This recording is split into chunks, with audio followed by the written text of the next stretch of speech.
Assalamualaikum warahmatullahi wabarakatuh. Pada kesempatan kali ini saya akan coba mempresentasikan database Oracle dari mulai normalisasi, ERD, dan physical database. Tapi sebelum itu saya akan memperkenalkan diri dahulu. Nama saya Andrian Wahyu, saya adalah mahasiswa Teknik Informatika dari Universitas Sultan Syarif Qasim Riau. Oke, kita langsung saja. Di sini saya sudah mempunyai struk kwitansi ya. Contoh dari struk kwitansi dari kwitansi tokoku di sini itu tentang menjual barang yang akan kita buat database-nya nanti ya. Dan di sini langkah awal yang akan kita lakukan sebelum kita membuat database yaitu normalisasi. Nah, di sini untuk normalisasi itu ada 3 tahap, yaitu normalisasi pertama yaitu kita akan membuat sebuah data dulu ya, kita isi value-nya apa-apa saja, dan di normalisasi pertama ini kita akan memisahkan mana yang multi value dan mana yang single value. Jadi di sini kita mendapatkan kita akan membagi dua ya, yang pertama adalah single value dan multi value. Ini untuk yang single value yang di sebelah kiri dan multi value yang di sebelah kanan. Yaitu yang single value sudah ada terjual kepada Andrian, konsumennya tunai, tanggal 22, nomor kwitansi, kasir, total, dan multi value-nya ada di item, quantity, deskripsi, harga, dan jumlah. Oke, untuk yang kedua itu adalah normalisasi yang kedua. Tahap kedua adalah menentukan atribut non-UID yang tergantung dengan UID. Oke, kita tadi sudah mendapatkan ada 2 table ya tadi ya. Ada table yang single value dan multi value. Nah, untuk yang kali ini kita akan pergi ke single value dulu. Di sini kita mendapatkan UID-nya yaitu nomor kwitansi ya. Nomor kwitansi itu merupakan unique ID, makanya kita akan buat satu tempat yaitu dengan nama stroke, dan UID-nya itu di nomor kwitansi. Apa-apa saja yang tergantung pada UID tersebut. Jadi di sini kita bisa melihat ada tanggal dan total. Makanya kita masukkan di tanggal dan total di sini. Selanjutnya kita akan memasukkan non UID lagi di sini. Ada terjual kepada dan konsumen. Yaitu kita masukkan pada tabel pelanggan. Tapi di sini kita tidak mendapatkan UID, tapi mereka saling ketergantungan. Nah, selanjutnya kita akan menambahkan di sini kasir, satu kasir di sini. Ini merupakan kita jadikan UID juga karena nomor-nomor kasir itu setiap kasir berbeda-beda. Lalu sudah di single value kita sudah membuat, lalu kita pergi ke multi value. Di sini kita akan membagi lagi, ada sebuah UID dari barang, yaitu kita bisa memasukkan item ya. Dari item ini apa-apa saja yang tergantung, yaitu ada deskripsi, ada harga. Lalu sisanya itu kita belum tahu apa. Jadi di sini bisa kita tambahkan quantity dan jumlahnya. Mungkin di sini tidak kelihatannya, tapi di sini adalah quantity dan jumlah. Oke, untuk selanjutnya kita akan lanjut ke normalisasi ketiga. Jadi di normalisasi ketiga ini adalah tahapan untuk mengecek hasil normalisasi tahap kedua, di mana atribut non-UID yang tidak tergantung UID manapun. Kemudian masing-masing atribut ini dicek apakah masih saling tergantung atau tidak. Oke, kita bagi-bagi lagi. Tadi kita sudah mendapatkan beberapa table ya. Ada table pelanggan yang isinya itu terjual kepada dan konsumen. Tapi di sini kita daripada susah untuk apa maksud dari terjual kepada dan konsumen itu, makanya kita akan ubah dan kita coba tambahkan UID baru gitu ya. Nah, di sini saya sudah menambahkan UID baru yang itu namanya ID pelanggan, nama pelanggan, dan pembayaran. Lalu di kasir tadi ada satu kita dapatkan kan, ada kasir. Jadi di sini saya menambahkan yang kasir ini saya jadikan UID yaitu nomor kasir, dan ada tambahan sedikit, saya kasih menjadi nama kasirnya siapa. Di sini saya tambahkan menjadi 2. Lalu di stroke itu tadi ada 3 ya, ada nomor kwitansi, ada tanggal, ada total. Jadi di sini tetap saja tidak ada penambahan data lagi atau atribut, dan ada unknown tadi yang kita belum mengetahui itu table apa. Jadi kita tetap menambahkannya juga. Dan untuk di barang ada item, deskripsi, dan harga itu tetap.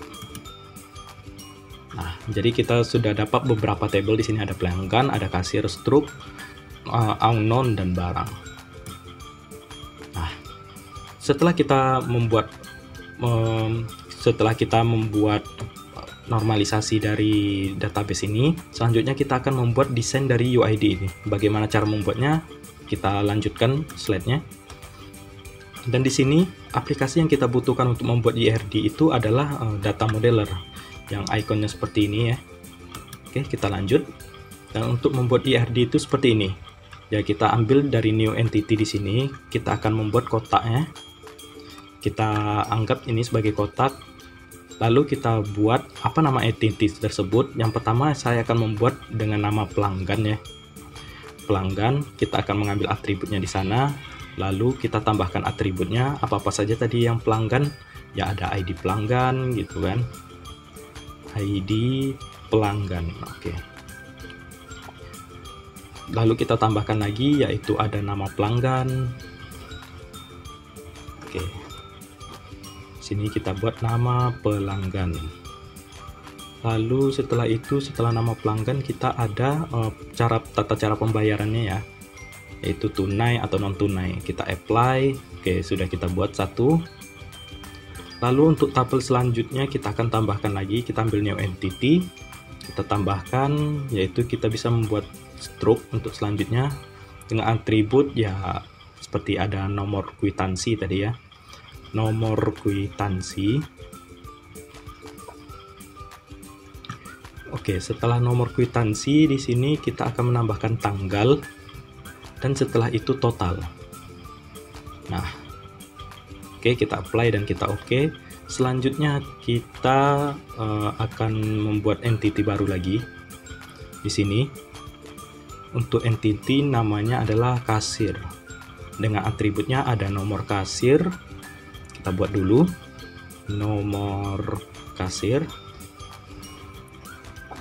dan yang baru lagi dengan nama kasir yang telah kita tambahkan tadi ya. Oke, kita apply dan kita oke. Selanjutnya ada dua tabel lagi ya, ada tabel unknown dan tabel barang. Kita akan buat lagi dengan entity baru. Kita buat entity baru dengan nama barang. Setelah itu kita tambahkan atribut lagi. Yang pertama ada item ya. Ada item, lalu ada deskripsi. Kita akan buat deskripsi. Dan satu lagi kita akan buat harganya berapa. Setelah itu kita apply dan kita oke. Oke, kita rapikan sedikit. Tinggal tersisa satu tabel lagi yang kita masih kurang ya, tabel unknown yang kita belum tahu itu tabel apa. Tabel unknown. Lalu di dalam atributnya kita akan buat ada quantity dan ada jumlah. Oke. Setelah itu kita akan rapikan sedikit. Nah, hasilnya akan menjadi seperti ini.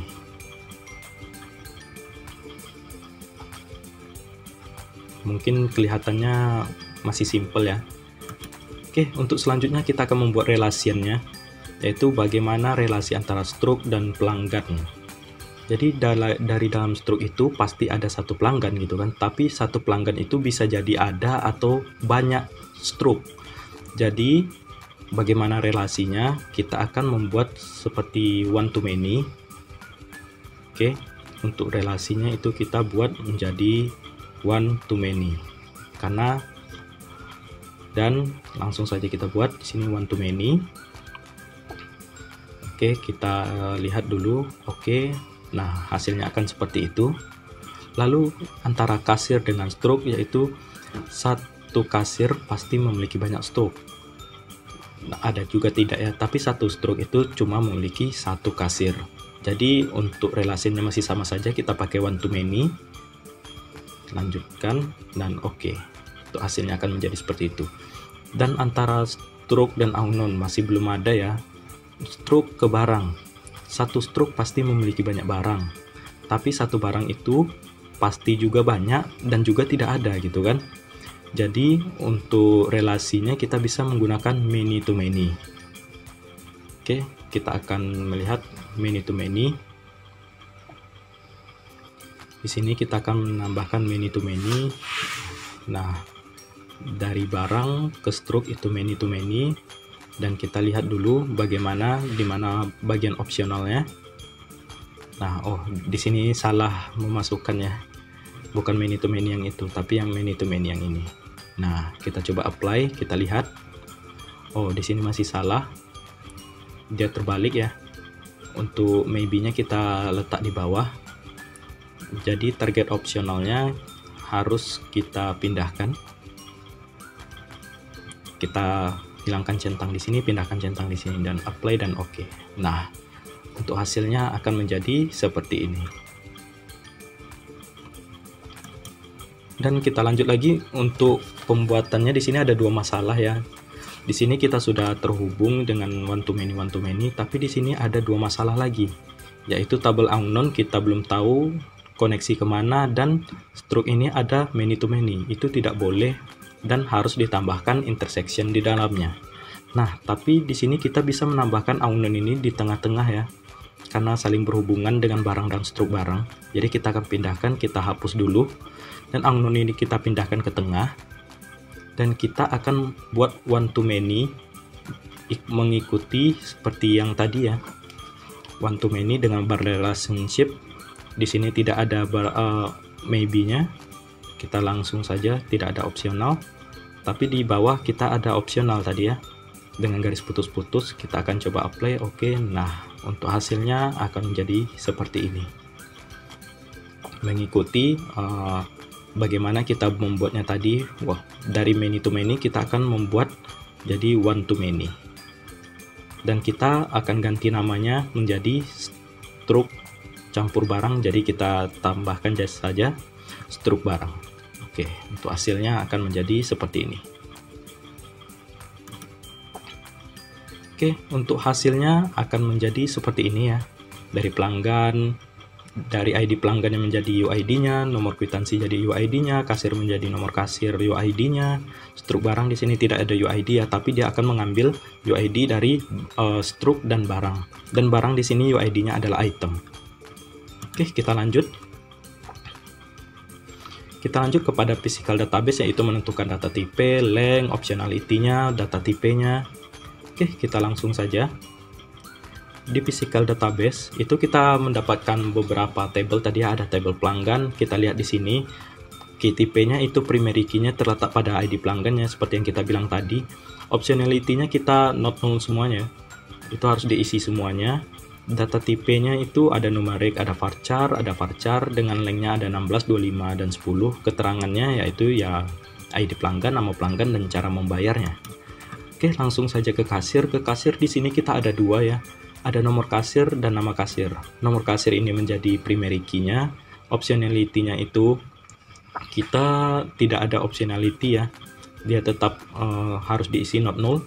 Data tipenya di sini ada numerik dan varchar, length-nya 1, 25. Keterangannya nomor kasir dan nama kasir tetap. Oke, untuk stroke kita ada banyak di sini ya. Kenapa ada penambahannya nanti saya jelaskan.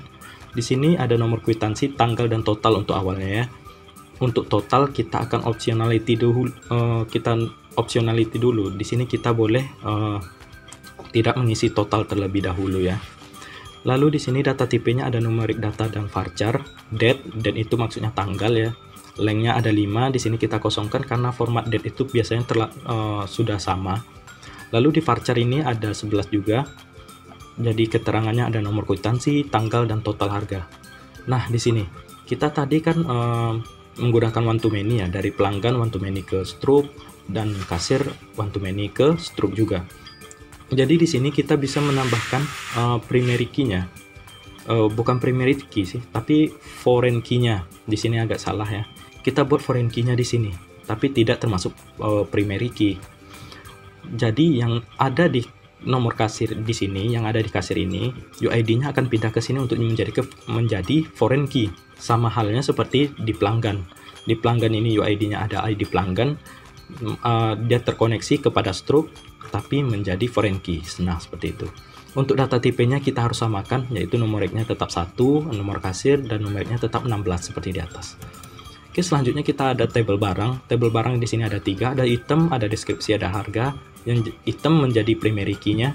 Lalu data tipenya ada numerik, varchar, dan numerik. Ada lengthnya 13, 20, dan 6. Keterangannya item barang, nama pelanggan, dan cara membayar. Untuk struk barang itu sama seperti tadi ya, itu tambahan yang kita tambahkan untuk interception tadi. Di sini ada 2, ada quantity dan jumlah. Awalnya numerik. Di sini 9 ya, karena saya lupa membuatnya. Ada lengthnya 2 dan 9. Keterangannya itu quantity itu seperti banyak barang, dan jumlah itu adalah jumlah barang dikali harga. Nah, karena tadi itu one to many ya, dengan bar relationship ya, makanya kita menggunakan primary key dan foreign key-nya. Jadi apa yang ada di barang itu item menjadi primary key dan foreign key-nya di sini, dan nomor kwitansi yang ada di struk kita jadikan foreign key dan primary key-nya di sini. Untuk lengthnya kita samakan. Nah,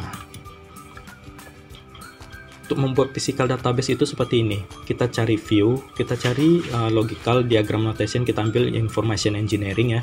Nah, di sini sudah terlihat nih, tapi masih unknown. Jadi kita ambil logical dan kita ambil numerik.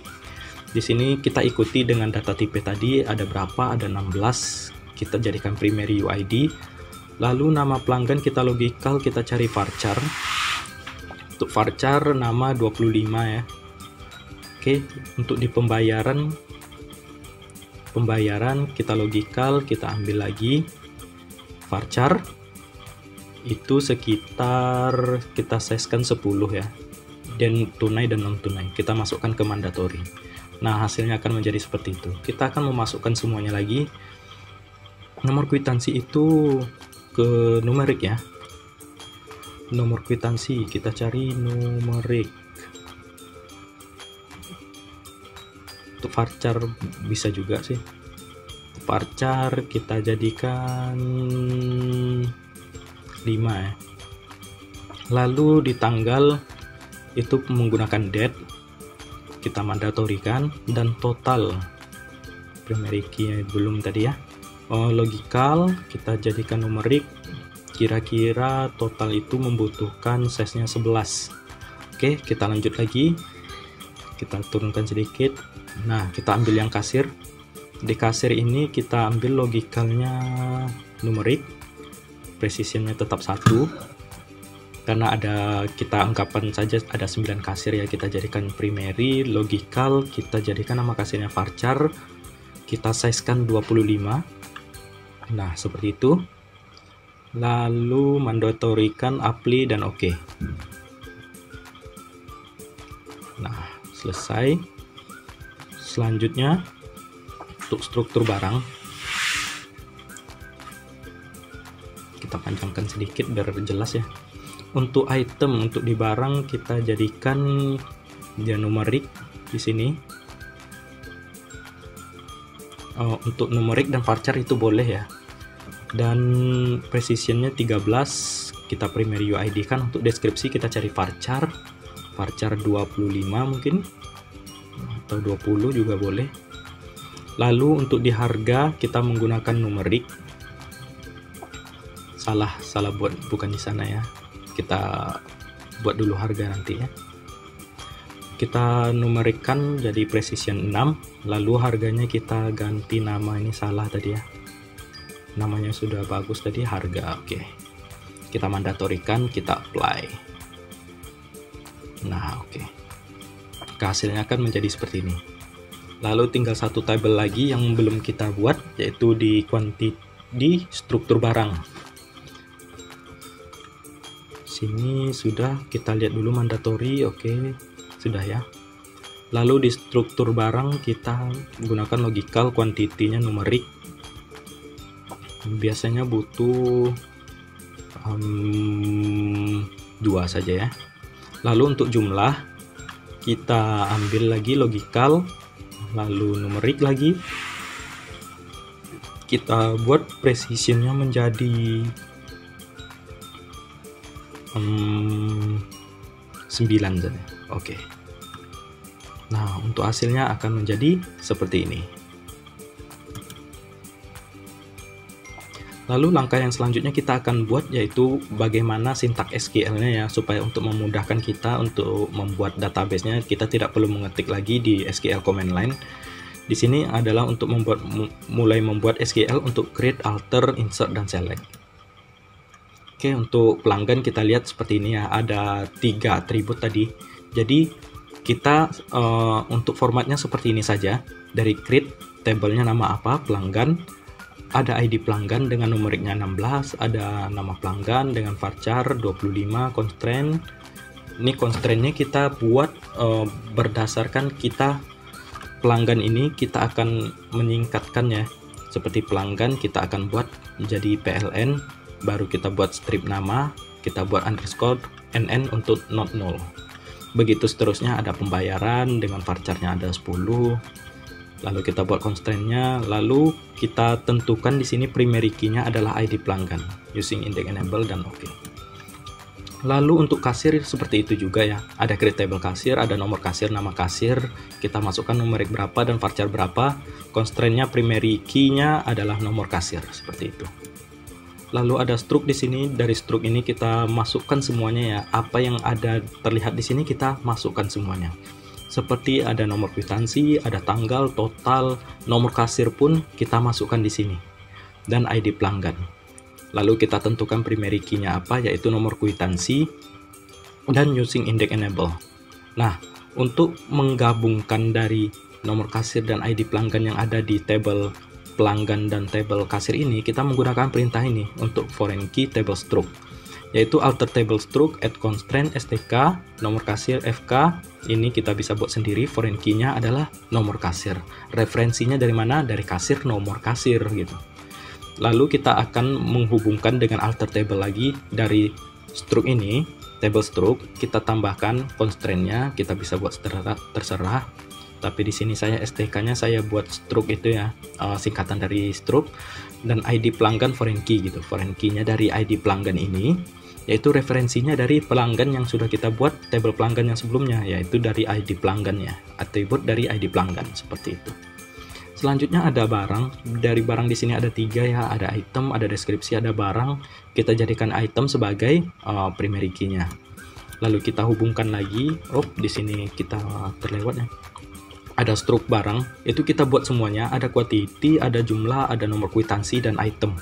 Di sini kita bisa tambahkan semuanya, ada struct barang, quantity, jumlah, nomor kwitansi, item, dan menjadi primary key-nya ada 2, ada nomor kwitansi dan item. Nah, ini kan masih foreign key ya, makanya kita menggunakan perintah foreign key untuk struktur barang. Jadi di sini ada alter table struct barang, yaitu add constraint SBK not quitan, foreign key, yaitu nomor kwitansi yang ini, kita ngambil referensi dari struct yang nomor kwitansi. Begitu juga untuk yang item ini mengambil referensi dari barang yang atributnya item gitu. Oke, untuk pengisian insertnya kita bisa melihat di sini. Untuk perintah mengisinya itu cukup mudah ya. Dia menggunakan insert into, nama table yang kita gunakan, values-nya diisi sesuai dengan atribut yang sudah kita buat tadi. Nah, begitu juga dengan kasir, struct juga seperti itu, barang ya lumayan banyak ya, makanya kita buat seperti ini. Oke, terima kasih. Untuk selanjutnya kita akan implementasi langsung ke Oracle SQL command line-nya. Jadi setelah ini kita akan langsung implementasikan. Nah, tapi sebelum itu ya terima kasih telah menonton bagaimana kita membuat dari mulai normalisasi, bagaimana physical database-nya, dan bagaimana kita mendesain ERD-nya. Jadi kita jelaskan di sini di PPT karena untuk mempermudah kita memahami seperti itu ya.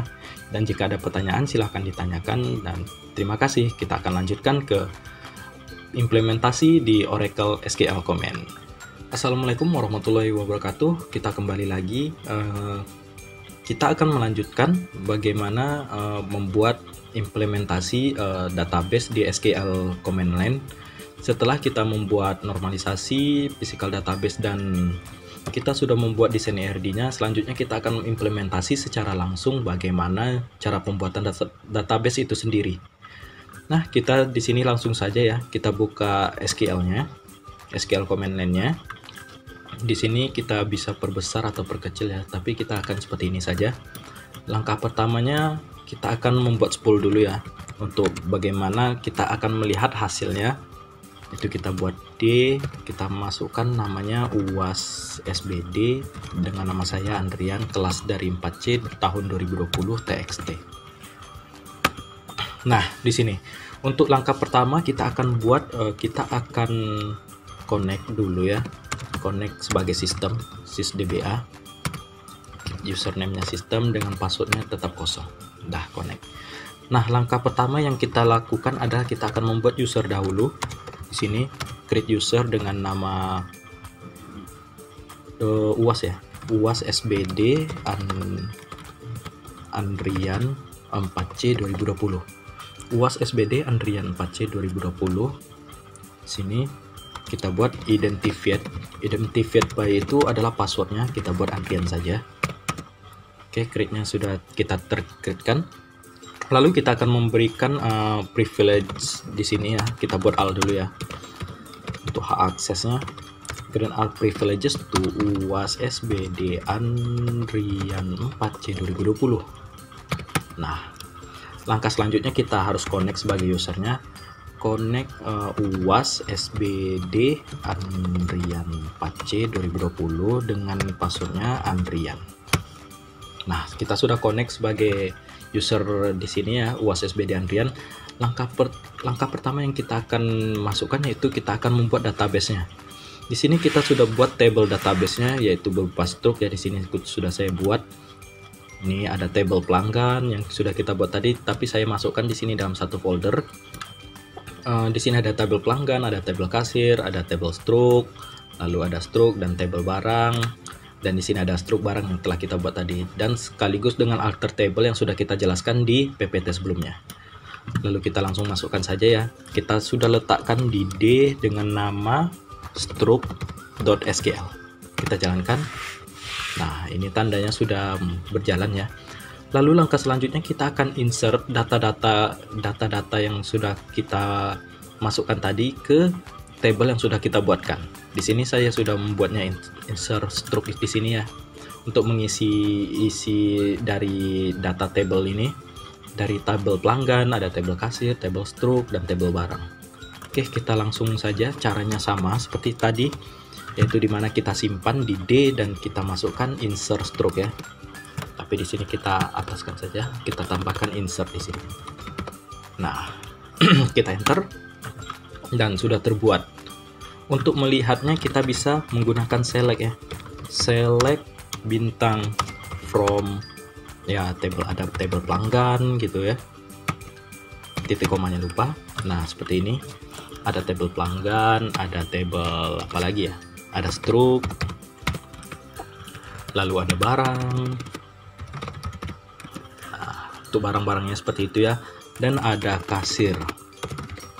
Nah, ini tandanya sudah kita cek, sudah masuk semua ya data-datanya. Selanjutnya, bagaimana kita menampilkan seperti kita membuat struk kemarin ya. Kita kan sudah ada contoh struk dan kita akan menampilkannya. Jadi di sini saya sudah ada sebuah sintaks SQL-nya seperti ini ya. Untuk lebih jelasnya kita lihat saja video yang sebelum-sebelumnya. Bagaimana itu kita menampilkan ada pelanggan nama dari terjual kepadanya. Sini sudah kita bisa lihat seperti ini keterangannya. Pel itu adalah pelanggan, struk itu STK adalah struk, KSR adalah kasir, BRG adalah barang, dan STG adalah struk barang. Nah, kita coba tampilkan nih, add D gitu ya, dari tampil besar, tampil struk.sql. Nah, ini tampilannya masih kacau ya. Kita bisa menggunakan set line size. Kita buat saja di sini sekitar 30.000 mungkin. Nah, seperti ini. Dan kita coba tampil struk lagi. Nah, kita besarkan seperti ini, lebih rapi ya kan, dari yang di atas yang kita buat tadi. Nah, di sini. Untuk hasilnya seperti itu. Lalu langkah selanjutnya yang harus kita buat adalah kita ada nambah nih seperti tabel mahasiswa. Kita sudah buat di sini tabel mahasiswanya seperti ini, ada NIM, nama, alamat, dan IPK. Yang menjadi primary key-nya adalah NIM gitu ya. Kita langsung saja. Di sini kita D kan. Seperti tadi, kita masukkan tadi mahasiswa ya, mahasiswa.sql. Oke, tabelnya sudah tercreate ya. Lalu kita akan membuat insert table lagi. Di sini saya sudah insert juga. Sini mahasiswanya ada 3 nama di atas saya dan 3 nama di bawah saya. Ada Adam Saragoza, Agung Jayadi, Alfi Hasnan, Badri Yusuf, Darmila, dan Dani Pratama. Di sini kita bisa insert saja ya, seperti tadi. Kita hapus dan ganti jadi insert MHS. Plug. Oke. Kita coba apakah sudah dijalankan ya. Select from mahasiswa. Oke, untuk hasilnya akan menjadi seperti ini. Nah, langkah selanjutnya ada lagi nih. Kita akan membuat dua user, yaitu user saya sebagai Andrian Wahyu dan user Alfi Hasnan. Jadi di sini ada perbedaan 2 user ya. Jadi user yang pertama itu kita akan memberikan sebuah hak akses, bisa menampilkan dan bisa mengubah data gitu. Dan bisa memberikan hak aksesnya lagi ke orang lain. Sedangkan yang punya saya ini, yang Andrian, kita akan menggunakan hak aksesnya cuma untuk melihat saja. Nah, di sini kita akan membuat user Alfi dulu. Kita connect sebagai sistem lagi, sysdba. Oke, dengan nama sistem, passwordnya tetap. Nah, di sini kita akan membuat user baru, create user Alfi, identified by Alfi. Nah, setelah itu kita akan membuat grant-nya lagi, tapi di sini kita tidak menggunakan grant all privilege, tapi di sini kita akan menggunakan create session supaya dia bisa login ya, create session to Alfi. Oke, setelah itu kita akan membuat grant bisa menampilkan data, bisa mengupdate data di UAS SBD Andrian 4C 2020 di struknya kita buat ya, di table struk ke user Alfi, dan dia bisa membuat memberikan hak akses kepada orang lain dengan menggunakan with grant option ini. Nah, kita enter. Nah, seperti itu. Kita connect lagi sebagai Alfi dengan password Alfi. Oke. Nah, di sini kita bisa select ya. Select bintang from. Kita buat UAS SPD Andrian 4C 2020.stroke yang telah kita kasih tadi ya hak aksesnya di sini. Plop, dia bisa menampilkan data dari stroke ini. Dan satu lagi, kita sudah memberikan hak akses update ya. Update kita buat di update UAS SBD Andrian 4C 2020.stroke. Kita set, kita misalkan totalnya kita set ya menjadi 10.000. Kita enter. Oke, sudah bisa. Kita coba select lagi. Nah, berhasil kan? Dari totalnya menjadi 358.000 bisa menjadi totalnya 10.000. Nah, seperti itu. Lalu selanjutnya kita akan connect lagi sebagai sistem ya, sysdba lagi. Kita username-nya sistem. Oh, salah, tapi enggak masalah ya. Di sini kita akan buat user baru. Nah, tadi kan sudah Alfi, sekarang kita akan membuat user Andrian. Oke, identified by, apa passwordnya kita buat Andrian saja. Nah, di sini kita akan membuat grant lagi supaya bisa login ya. Grant create session to user Andrian. Oke. Nah, kita tes dulu gini. Ini kan kita belum menggunakan, kita belum dikasih hak akses ya, tapi kita coba saja. Nah, kita sudah connect sebagai Andrian, kita coba select bintang from UAS SBD Andrian 4C 2020.stroke. Apakah bisa? Tidak bisa gitu. Jadi caranya seperti apa? Kita connect dulu sebagai Alfi. Kita connect Alfi dengan password Alfi. Nah, di sini kita akan menggunakan user Alfi untuk memberikan hak aksesnya kepada Andrian ini. Kita buat grant lagi, grant select on. Oke. Di sini kita akan membuat grant select on UAS SBD Andrian 4C 2020 dot stroke, kita tetap menggunakan stroke ya, to Andrian. Nah, tinggal seperti ini aja, nggak perlu kita buat win grant option seperti tadi. Kita tinggal grant, kita berikan select hak akses, cuma menampilkan gitu ya, select on USSBD yang tabel stroke tadi ke Andrian. Udah selesai. Lalu kita connect sebagai Andrian lagi dengan password Andrian. Nah, kita coba select nih. Kita select bintang from UAS SBD Andrian 4C 2020 .stroke. Apakah bisa? Nah, sudah bisa karena sudah dikasih hak akses. Coba kita update. Karena update kita belum buat ya, SBD Andrian 4C 2020 .stroke. Kita set total sama dengan 385.000. Kita coba saja ya, pasti nggak akan bisa karena belum dikasih hak akses untuk mengubah data. Nah, seperti itu. Kita full off kan dulu ya supaya selesai. Nah, begitu tutorialnya, bagaimana kita membuat database, bagaimana kita memberikan hak akses, bagaimana kita membuat user itu bisa memberikan hak akses kepada user yang lain. Nah, sekian untuk tutorialnya. Apabila saya ada kesalahan, saya mohon maaf. Wabillahi taufik wal hidayah. Assalamualaikum warahmatullahi wabarakatuh.